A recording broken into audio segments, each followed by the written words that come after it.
Distinguished ladies and gentlemen, it is a great honor and privilege for me to be here with you today and to speak to you at this 20th Senior Officers Strategic Conference, which you hold under the theme Embracing a New Dawn in Defense Capabilities inspired by human security, accountability, and meritocracy. The theme is bold and it is timely. It is as bold and timely as it is inspirational. It sounds a clarion call for transformation, innovation, a people-centered approach to national defense, and a demonstration of a steadfast commitment to the values that have defined the Botswana Defence Force for decades. This theme speaks not only of change in our hardware and tactics, but also to our systems and people. Let me take this opportunity to thank the Director of Proceedings and other members of the BDF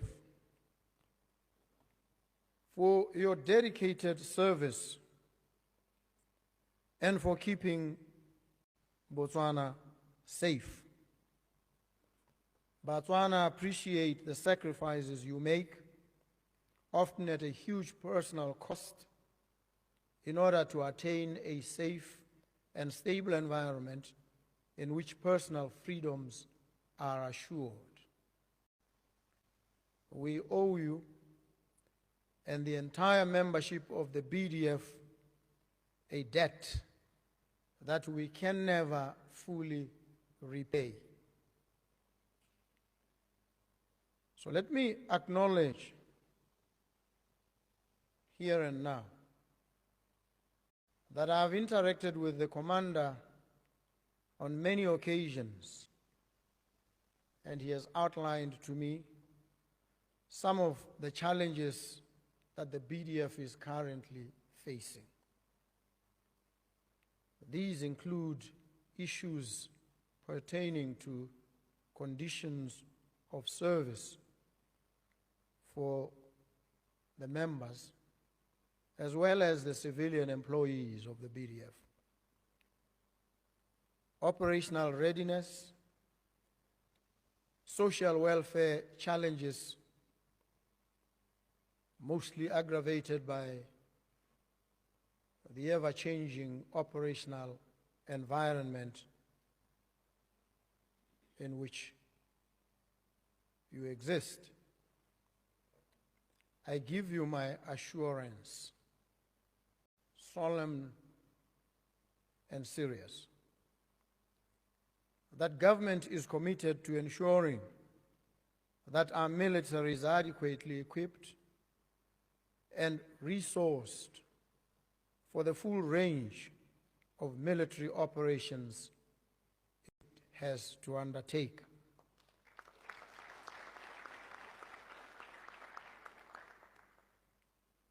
We will continue to listen to your concerns with an open mind, and we will continue to address these concerns in the best manner we can.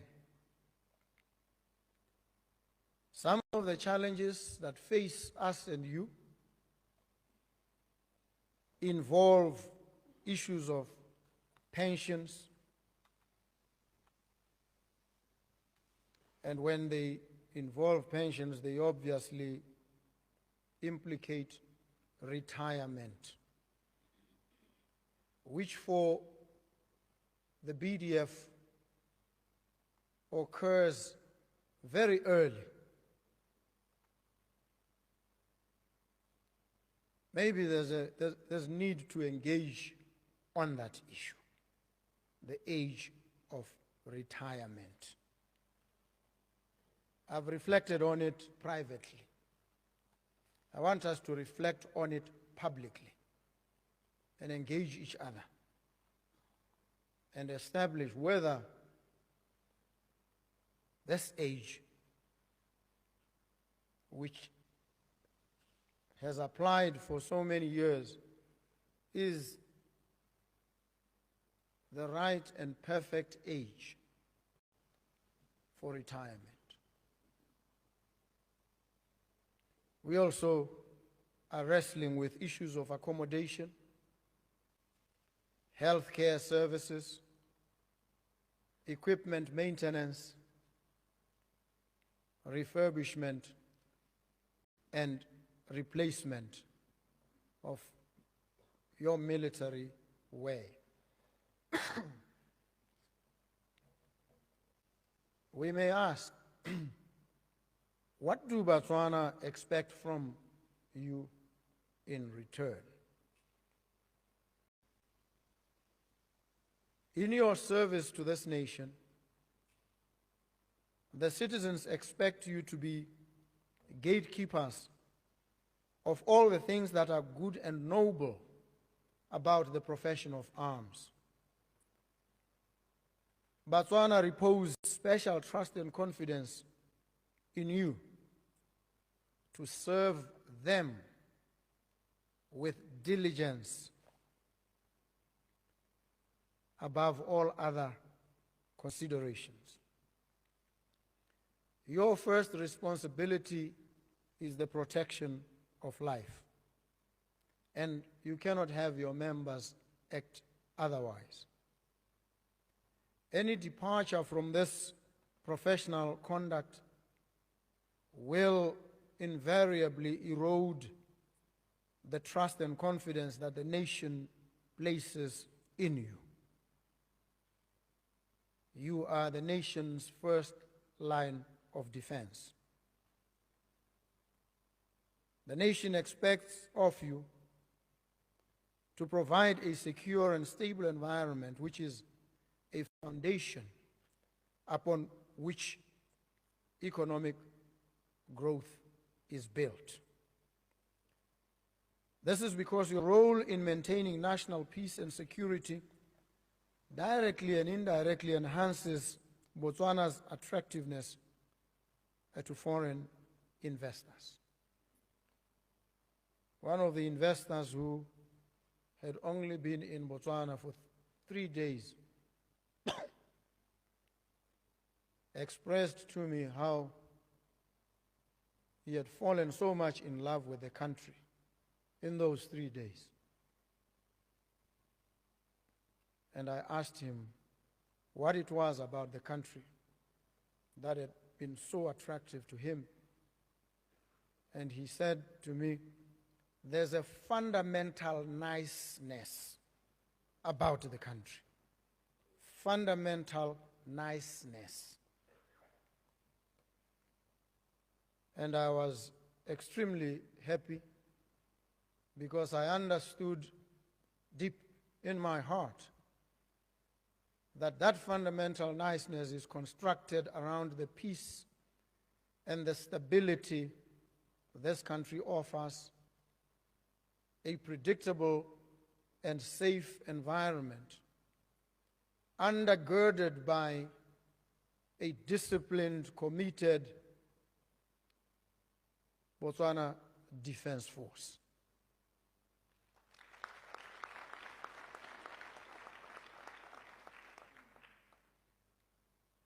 And so I urge and encourage that you continue to be that anchor for the country and its economy, and be that bulwark of safety and security, peace, that guarantees the enjoyment of the fundamental rights, human rights that every citizen must enjoy. And these rights, we all must know, are both universal and they are interdependent and indivisible. Human rights are interdependent. You cannot assure one to the exclusion of others.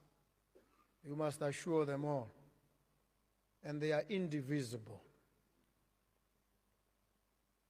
That is why it becomes a fundamental imperative for the country to ensure that those who guarantee its peace, its safety and security are themselves taken care of.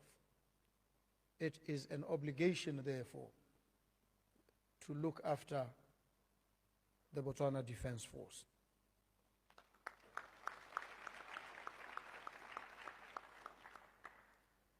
It is your work, your commitment that continues to reassure investors that Botswana is a safe destination for capital and innovation in this era of the knowledge economy. And I have said, it is the knowledge economy. If you don't want to say knowledge economy, you can say the experimental economy. An economy that must thrive on vigorous subjacent experimentation, innovation, creativity, the ability to defy the conventional and the commonplace, the ability to venture into the realm of the far removed, the speculative, and fashion solutions that may not have been known before. Because if we remain hostages of the current, then we will fail to enter the gates of the future. So I encourage you to be innovative, to embrace technology, to develop and deploy homegrown solutions to the challenges that you face. You should always think innovatively around technology and its utilization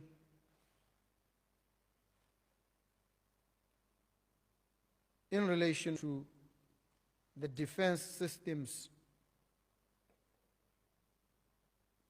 and refine your tactical acumen accordingly. Your innovative ideas could very easily give birth to a defense industry that will not only shorten your supply chain, but can also make you self-sufficient in certain supplies, as well as contribute to economic development. In this regard, I have directed that a feasibility study on setting up a defense industry be prioritized, and your technical input is essential.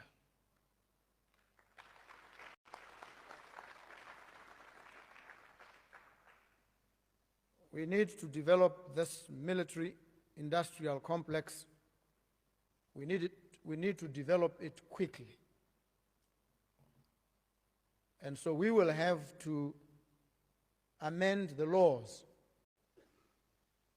so that they facilitate this and conduce to its realization in the shortest possible time.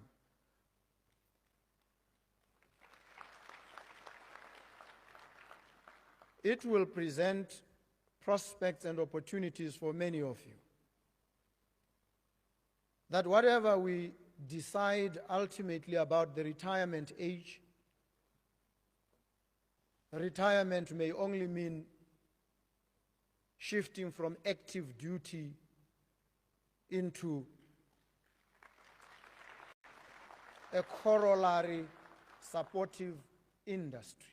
Who is best placed to be involved in that defense industry than yourselves? And so I'd urge you to attend to this matter with dispatch, because it presents a special opportunity for you.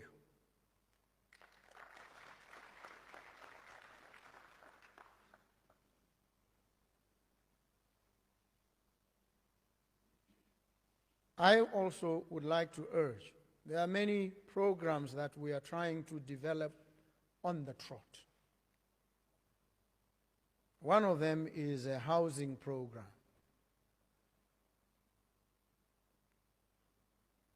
Called Bonno Housing Scheme.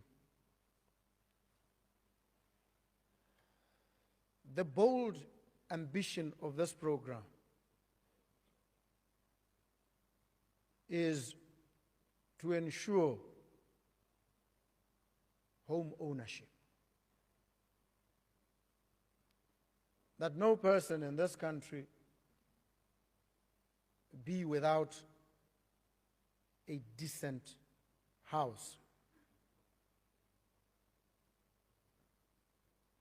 And I've seen how many of our people retire into penury, into poverty. And there's a structural explanation for this. And I've said before, we have operated a low-wage economy across for a very long time, such that a person who earns 20,000 belongs in the top 1% of high-income earners in this country. 20,000. And so you can imagine, if you slide all the way down, what it means for the everyday experience of our people. This should be a source of grave concern for all of us, especially for government. We need to be very concerned about this. And so when we complain, with good reason, we need to understand that we are dealing with a structural problem. And so we must face up to it and address it structurally. So this housing scheme is an attempt to place immovable property in the hands of citizens, as many of them as we possibly can. And the ambition is to build 100,000 of these houses in the next 3 years. I've said 3. The minister says he wants to do it in 2 years. And so this program is being rolled out in every constituency. The minimum is 1,000 houses. And so wherever you come from, you are entitled, if you have a piece of land that you've not been able to develop because of the challenges that we all face, you now can, for a very reasonable amount per month, at least put up some decent shelter.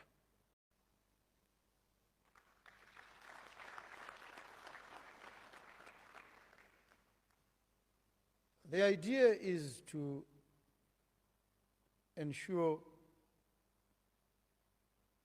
our citizens have decent accommodation. But we'll also engage in other programs that seek to deliberately transfer wealth, claw it back from where it is, and place it in the hands of the most ordinary of our citizens. It is an obligation.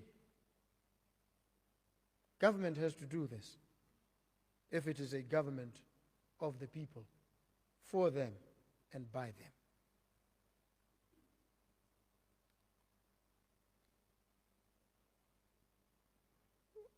We are also in the process of finalizing the development of a comprehensive national security strategy for this country in order to enhance our security ecosystem. This strategy will provide us with a framework to respond to both external and internal threats, to fashion effective and sagacious, far-sighted security policies, and allocate resources in a manner that strengthens our national resilience. And it will also lead to role clarity in our security environment.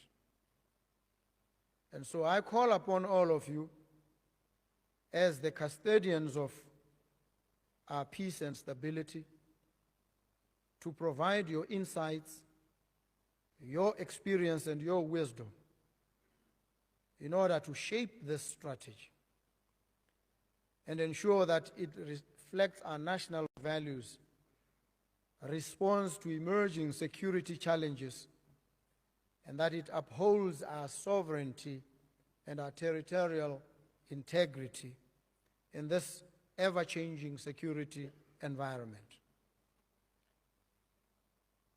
I am aware that one of the most significant obstacles to developing an effective national security strategy is a lack of consensus, common ground and vision on our national security priorities. This has led to a national security strategy being reactive as opposed to being proactive. In some countries, and indeed maybe in ours as well, defense budgets have been drastically reduced to address other competing priorities and national requirements. But we must appreciate that if we go too far down that road, we stand to suffer immensely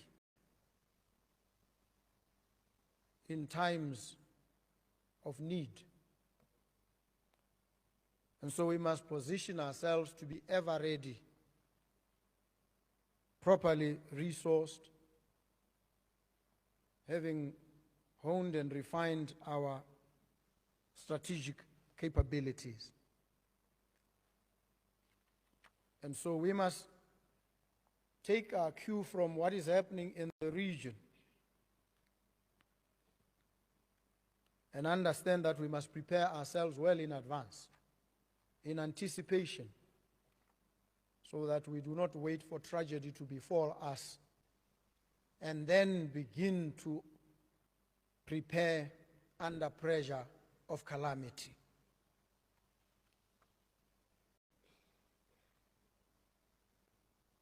Esteemed senior officers, Botswana's participation in peacekeeping missions stands as an abiding testament to our unwavering commitment to regional stability, unity, and shared progress. Through these missions, we did not only help restore peace in conflict-affected areas, but we also strengthened bonds of friendship with our neighbors. We fostered mutual trust and regional interdependence. Our involvement promotes collective security, it enhances our diplomatic influence, and it reinforces Botswana's role as a responsible and proactive member of the international community.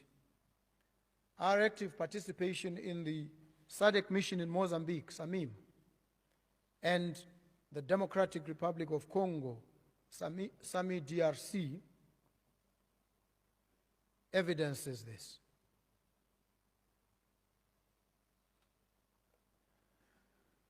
And we must applaud you and applaud through you ourselves as a country.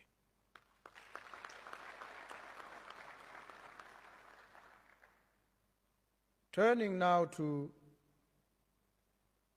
people issues, the BDF has made significant strides in gender integration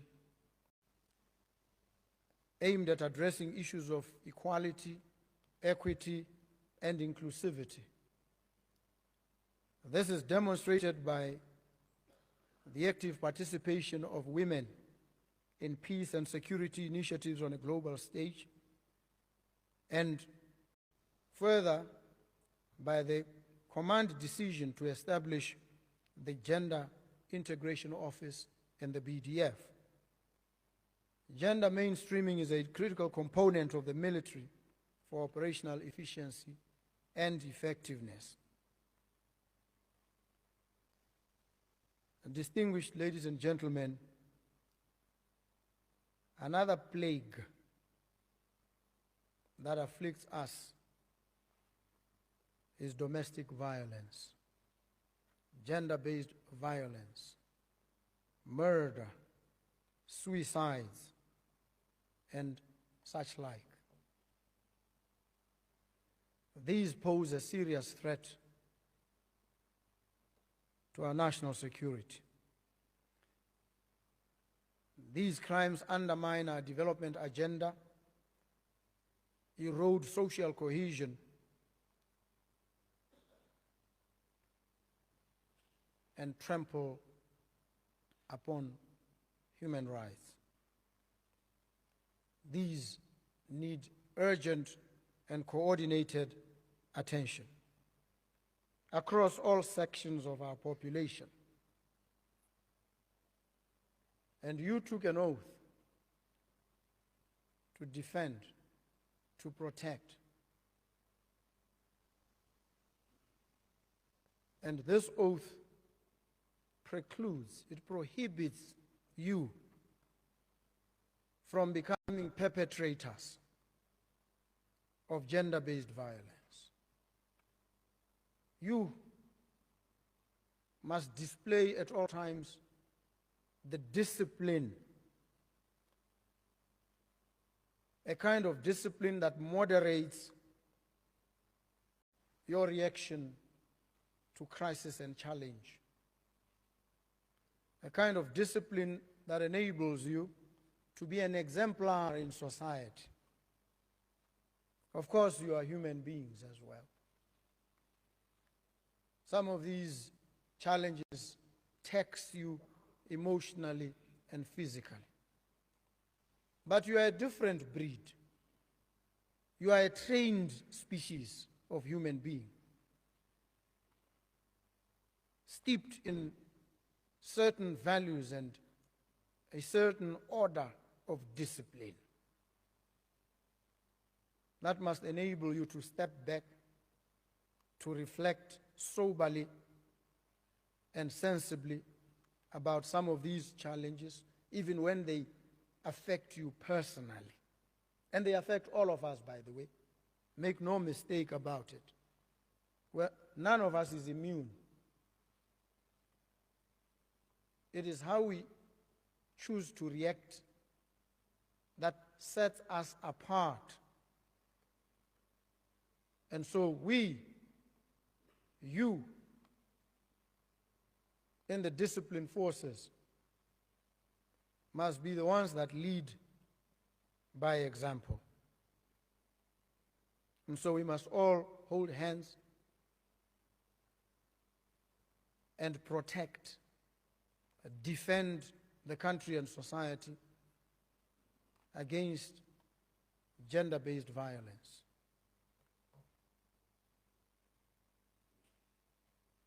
I have an interesting personal experience in this regard.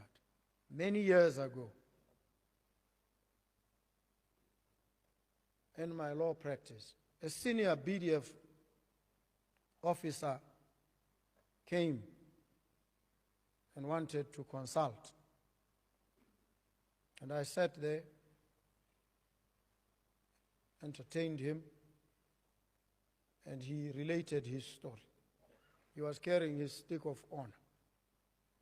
And he showed me bruises on his body.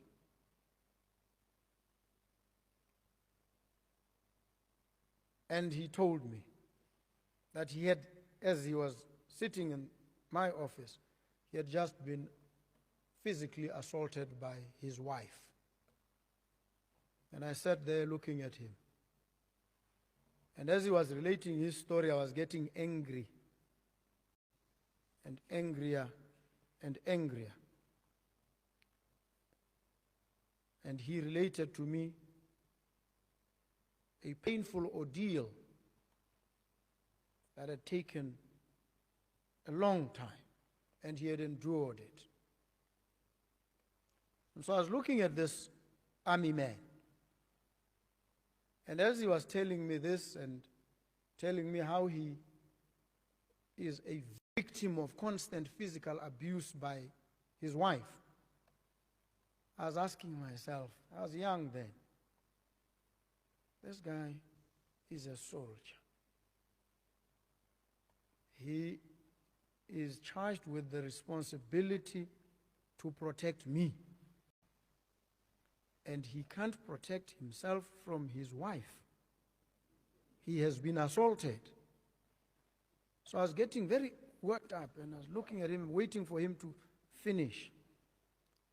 Because I thought when he stopped talking, I was going to say to him, brother, you don't need a lawyer. You need a bouncer. Maybe I should go with you and physically advise your wife against this behavior. Put aside all the lawyering and just go and deal with this situation. That's what I thought. Until he, as he was concluding, told me that he was raised in an abusive household where his father had physically abused his mother. And he told me, this soldier, that he had vowed, he had promised himself that he would never in his whole life lay a hand on a woman. This is a promise he had made to himself as he was growing up, living in this inhospitable environment. And when he said this, my whole attitude towards him changed. I developed a deep sense of respect for him and appreciation of his character. I realized this is a very strong man. He's an exemplary human being.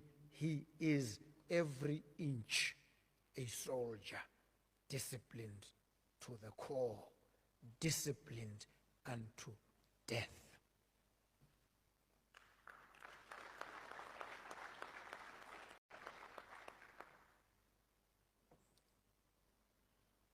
And I look at all of you,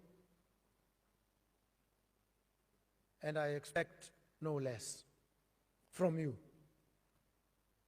because you would tarnish this impression that I have, and also the integrity of the Botswana Defence Force if you behaved in any manner that falls short of this lofty standard. The bar for you is high, higher than for the average citizen.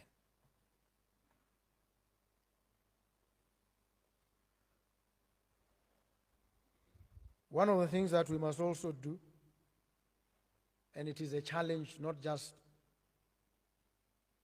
to certain pockets, but to the whole of our society, is the ability to implement projects timeously, properly, and within budget. We have a serious challenge in this society. The tender process. I've spoken about it. I raise it again because I want society to be fully engaged on this matter. To build a house, the project of constructing a house is preceded by another project, the project of procurement. It's a project in and of itself, one that takes too long, one that at times becomes even more costly than the house that you want to build. The steps leading up to the actual construction of the house are themselves more dilatory and more costly, more expensive than the actual cost of building the house. This is a reality. We cannot sidestep it. We cannot run away from it. We must face up to it squarely and engage with it. And these processes that precede the actual construction of the house are rigged from end to end. There's a whole line of players who are entrenched, who have been there, and who master the craft of subverting propriety.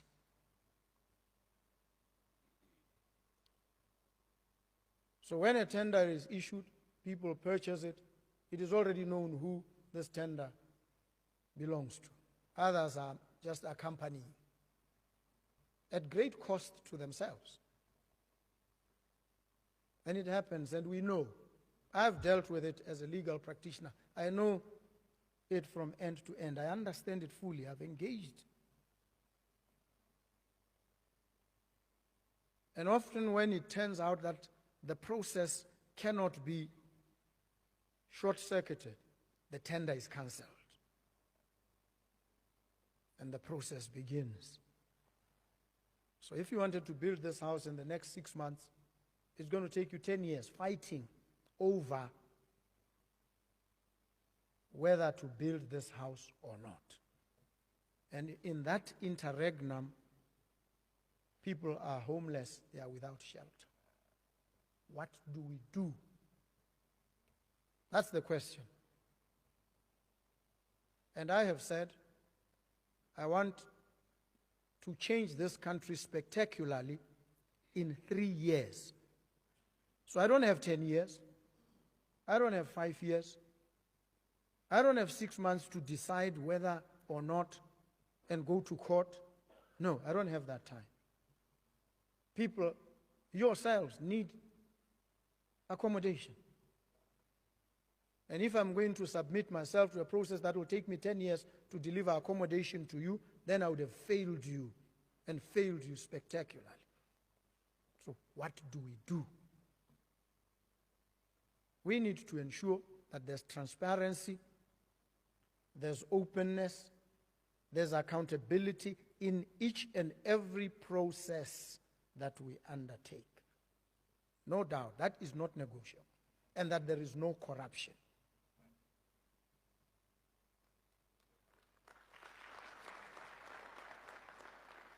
And so people say, when you acknowledge a failed system, and you say, whatever we do, we must not do this one. He say he's trying to give tenders to his relatives. I want you to know my relatives. Just check. You'll know them. You need to know them so that you can track whether any one of my relatives has any tender. You need to ascertain, you need to be sure about these things. So that when these allegations are flung about, because one is seeking to move from an entrenched system of corruption to something that offers us some redemption yet, you are able to interrogate the allegations. And we must interrogate the allegations together.